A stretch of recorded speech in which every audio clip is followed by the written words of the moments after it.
Si tu veux apprendre ta religion correctement, viens me rejoindre sur mon nouveau site internet i-islami.com. Croyances, langue arabe, jurisprudence, tajwid, tafsir, sciences du hadith, comportement et exhortation. Tout cela dans une seule et même formation. Tu pourras apprendre les bases de ta religion avec des vidéos simples et détaillées. Pour plus de détails, rendez-vous sur i-islami.com. Bonne vidéo. Assalamu alaikum wa rahmatullahi wa barakatuh. Dans cette nouvelle vidéo, nous allons définir ensemble le mois de Sha'ban. Nous diviserons cette vidéo en 3 parties. Dans la première partie, nous verrons la définition du mot Sha'ban. Dans la deuxième partie, nous aborderons les bienfaits du mois de Sha'ban. Et dans la troisième et dernière partie, nous aborderons quelques questions en rapport avec le mois de Sha'ban. Nous y verrons entre autres quel est le jugement du jeûne surérogatoire après le 15 du mois de Sha'ban, le jugement de la prière la nuit de la moitié du mois de Sha'ban, ou encore le jugement de se regrouper pour prier la nuit de la moitié de Sha'ban.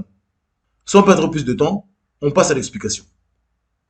Bismillah walhamdulillah wa salatu wa salamu ala rasulillah wa ala alihi wa ashabihi wa man wala. Amma ba'd. La définition du mot Sha'ban.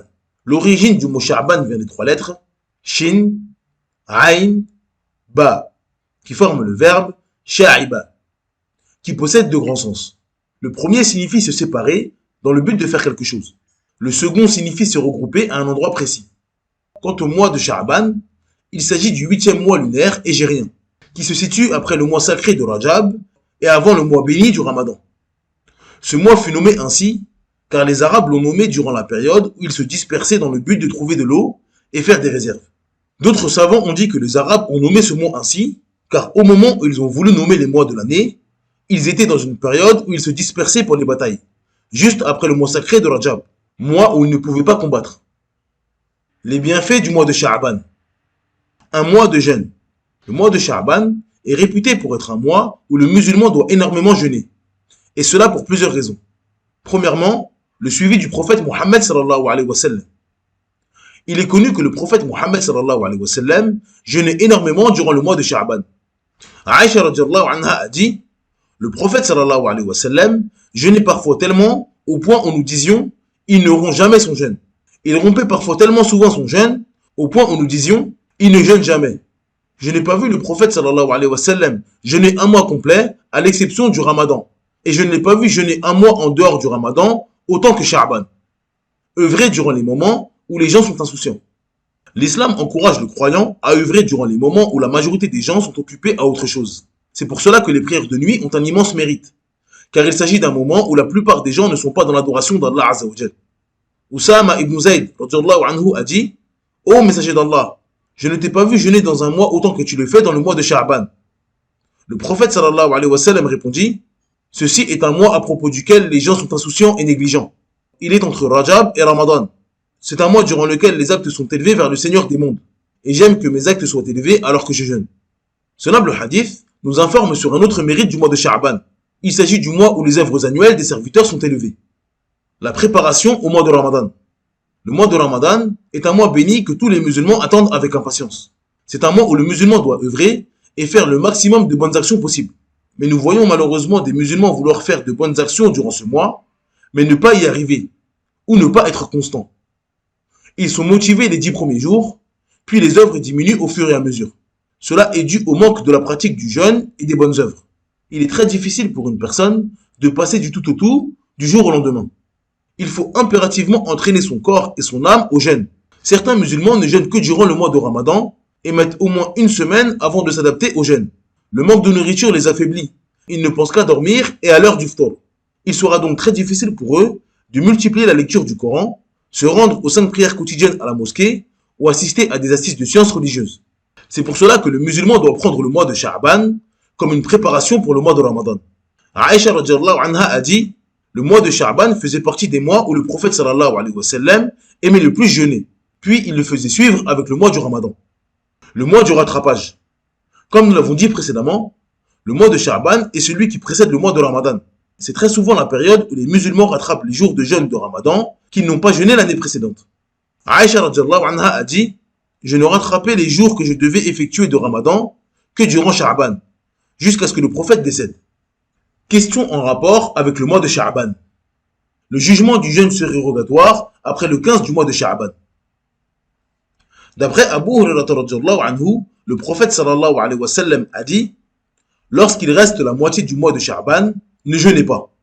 Les savants ont divergé concernant le jugement du jeûne surérogatoire dans la deuxième moitié du mois de Sha'ban. Certains savants ont dit que ce hadith était faible, car il est contraire aux nombreux hadiths qui incitent à jeûner durant le mois de Sha'ban. Mais ceci n'est pas correct, car le hadith est authentique, Inch'Allah Azza wa Jal. Un groupe de savants a dit que ce qui était voulu dans ce hadith était l'interdiction de jeûner la journée du 15 spécifiquement, en dehors des autres jours du mois. Mais l'avis qui semble être le plus juste, et Allah Azza wa Jal est le plus savant, est qu'il est détestable de jeûner la deuxième partie de Sha'ban dans l'intention de jeûner par sécurité pour ne pas rater le mois de Ramadan. Comme nous l'avons dit dans la vidéo de la définition du mot waswas, l'islam a interdit de suivre les pas de Shaitan et fermer la porte au waswas. Ce hadith concerne donc celui qui se dit 5, 7 ou 10 jours avant le Ramadan. Certains pays ne voient pas la lune et entrent dans le nouveau mois un jour après. Avec les années, il se peut que nous soyons dans le mois de Ramadan sans même le savoir. Je vais jeûner à partir du 17 de Sha'ban au cas où, pour être sûr de ne pas rater le mois de Ramadan. Faire cela est détestable à partir du 16 de Sha'ban et devient haram 1 ou 2 jours avant le Ramadan. D'après Abu Hurairah radhiyallahu anhu, le prophète sallallahu alayhi wa sallam a dit: ne faites pas avancer le Ramadan en jeûnant 1 ou 2 jours avant, sauf pour celui qui a l'habitude de jeûner, qu'il le fasse. En résumé, il est déconseillé de jeûner après le 15 de Sha'ban par sécurité ou par peur de rater un jour du mois de Ramadan. Cela devient haram pour celui qui fait cela 1 ou 2 jours avant le début du mois de Ramadan. Il est donc permis de jeûner pour celui qui a jeûné la première partie du mois. Il n'y a aucun problème pour lui de continuer à jeûner. Ceci est une sunna du prophète Mohammed sallallahu alayhi wa sallam. La personne qui n'a pas pu jeûner la première moitié du mois pour des raisons de santé, de voyage ou autre, il est permis pour lui de jeûner la deuxième partie du mois s'il n'a pas jeûné la première pour ces raisons. Celui qui a un jeûne obligatoire à rattraper, celui qui a des jours à rattraper du Ramadan précédent ou celui qui a un jeûne expiatoire à faire peut jeûner durant la deuxième partie de Sha'ban. Celui qui a l'habitude de jeûner de manière surérogatoire durant l'année, comme celui qui jeûne tous les lundis et jeudis ou qui fait les jeûnes de Daoud. Le jugement de la prière la nuit de la moitié de Sha'ban. D'après Ali ibn Abi Talib radhiyallahu anhu, le prophète sallallahu alayhi wa sallam a dit: lorsqu'arrive la nuit de la moitié du mois de Sha'ban, priez durant sa nuit et jeûnez durant sa journée. Certes, Allah descend au premier ciel lors du coucher du soleil en disant: n'y a-t-il pas des gens qui me demandent pardon? Je leur pardonnerai. N'y a-t-il pas des gens qui demandent de la subsistance? Je leur donnerai. Est-ce qu'il y a quelqu'un d'éprouvé pour que je le soulage de son épreuve? Il ne cesse de dire: est-ce qu'il y a ceci et cela, jusqu'au lever du Fajr. Les savants ont divergé concernant la prière de la nuit de la moitié du mois de Sha'ban. La majorité des fuqaha, jurisconsultes, voient la permission de prier et de spécifier cette nuit. Certains savants du hadith voient que cela n'est pas permis, et certains d'entre eux ont qualifié cet acte d'innovation. Comme dans chaque divergence, le musulman se doit d'avoir une bonne intention. Il ne doit pas chercher à secourir son shir, son madhab ou son groupe. Il doit regarder les arguments de chacun s'il en a la possibilité et les exposer avec les règles établies par la législation. Dans cette question, nous avons deux groupes. Un groupe prétend qu'il y a une adoration spécifique à faire la nuit de la moitié du mois de Sha'ban, tandis qu'un autre groupe dit qu'il n'y a rien à faire de spécifique. Tout d'abord, nous disons que c'est le groupe qui prétend qu'il n'y a aucune adoration spécifique à faire qui a raison. Car l'origine de l'adoration est l'interdiction. Donc, si une personne vient en nous disant qu'il faut faire telle ou telle adoration, nous disons qu'il ne faut pas le faire, sauf s'il nous ramène une preuve qu'il est permis de faire cette adoration. La deuxième étape consiste à regarder la preuve du groupe qui prétend qu'il y a une adoration spécifique à faire la nuit de la moitié du mois de Sha'ban. Ces savants se basent sur le hadith de Ali ibn Abi Talib, où le prophète sallallahu alayhi wa sallam ordonne aux croyants de prier durant cette nuit et de jeûner durant sa journée. Donc, si ce hadith est authentique, l'avis de ceux qui autorisent la prière durant la nuit de la moitié du mois de Sha'ban sera le plus juste. Cependant, le hadith rapporté par Ibn Majah et d'autres savants est un hadith faible. Pire encore, il s'agit d'un hadith inventé. Dans les chaînes de transmission de ce hadith, il y a un homme qui se nomme Abu Bakr ibn Abdillah ibn Muhammad ibn Abi Sabr. De nombreux savants du hadith ont rapporté de lui qu'il a inventé des hadiths et que c'était un menteur. Abdullah ibn Ahmad ibn Hanbal, le fils de l'imam Ahmed, rapporte d'après son père: Abu Bakr ibn Abdullah ibn Muhammad ibn Abi Sabra avait l'habitude d'inventer des hadiths et de mentir. Fin de citation. Nous nous apercevons donc que le hadith sur lequel s'appuie le groupe de savants qui permet de spécifier la nuit de la moitié du mois de Sha'ban est très faible. Il n'est donc pas permis d'œuvrer avec ce hadith à l'unanimité des savants, car tous les savants sont d'accord pour dire qu'il n'est pas permis d'œuvrer avec un hadith très faible ou inventé. Dans cette question, nous devons donc rester sur la base concernant l'adoration. Et la base concernant l'adoration est l'interdiction. Nous disons donc qu'il est interdit pour le musulman de spécifier la nuit de la moitié de Sha'ban par la prière. Toute personne qui affirme que cela est autorisé devra venir avec une preuve authentique. À noter qu'il n'y a aucun mal pour le musulman de prier durant cette nuit, s'il n'a pas la croyance que cette nuit est spécifique. Il prie car il a l'habitude de prier chaque nuit, et également car il y a de nombreux hadiths authentiques qui sont venus sur les mérites de la prière de la nuit. Le jugement de se regrouper pour prier la nuit de la moitié de Sha'ban. Nous voyons malheureusement de nos jours des gens se regrouper durant la nuit de la moitié du mois de Sha'ban pour prier en groupe, comme le font les gens pour le Tarawih durant le mois de Ramadan. Comme nous l'avons dit précédemment, il n'y a aucune preuve authentique pour spécifier cette nuit par rapport à une autre nuit de Sha'ban par la prière.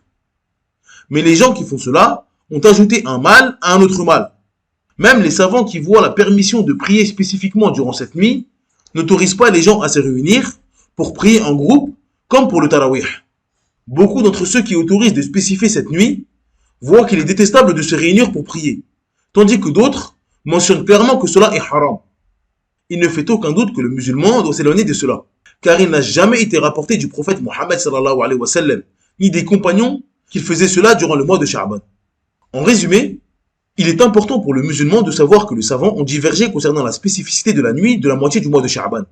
Il est donc obligatoire pour le musulman de ne pas insulter ceux qui adoptent cet avis, ni de le traiter d'égaré, car cela revient à traiter d'égaré les savants de la Sunna qui ont adopté cet avis. Cependant, en tant que musulman, il est obligatoire pour nous de faire des adorations basées sur des preuves authentiques. Et il n'y a aucune preuve authentique concernant une quelconque spécificité de la nuit de la moitié de Sha'ban. Le musulman ne doit faire aucune adoration spécifique durant cette nuit, et il n'y a aucun mal à appeler cela une innovation, car sa croyance est qu'il n'y a aucune preuve pour faire cette adoration. Et donc il a la ferme croyance que s'il le fait, il sera tombé dans l'innovation. Dire cela n'est en rien une insulte envers les savants qui ont autorisé une prière durant cette nuit, car pour eux, ces hadiths sont authentiques. Aucun savant de la Sunna ne dit qu'il est permis pour le musulman de faire une adoration sans aucune preuve. Cependant, un savant peut penser avoir une preuve, alors qu'en réalité, ce n'est pas le cas. Cheikh Ibn Baz rahimahullah a dit, parmi les innovations introduites par certaines personnes, il y a l'innovation de célébrer la nuit du milieu de Sha'ban en jeûnant ce jour-là. Il n'y a aucune preuve solide pour justifier cela. Et il existe des hadiths faibles qui parlent de ces mérites, mais on ne peut pas s'appuyer sur eux. Quant à ce qui concerne les mérites de la prière durant cette nuit, il n'y a que des hadiths inventés à ce sujet, comme l'ont averti de nombreux érudits. Fin de citation. Le jour du doute. D'après Ibn Umar radiyallahu anhuma, le prophète sallallahu alayhi wa sallam a dit à propos de la nouvelle lune du mois de Ramadan, si vous la voyez au début du mois, jeûnez. Et si vous la voyez à la fin du mois, rompez. Et si vous êtes empêché par des nuages, alors complétez le nombre de jours de Sha'ban à 30 jours. Le jour du doute est le 30e jour du mois de Sha'ban. Lors de la nuit du 29 de Sha'ban, les musulmans doivent chercher la nouvelle lune du Ramadan. Un groupe de musulmans connaisseurs de cette science doit se rendre dans un endroit dégagé pour tenter d'apercevoir le croissant de lune. Si le ciel est dégagé et qu'ils peuvent voir la lune avec leurs yeux, alors cela annonce officiellement l'entrée du mois de Ramadan.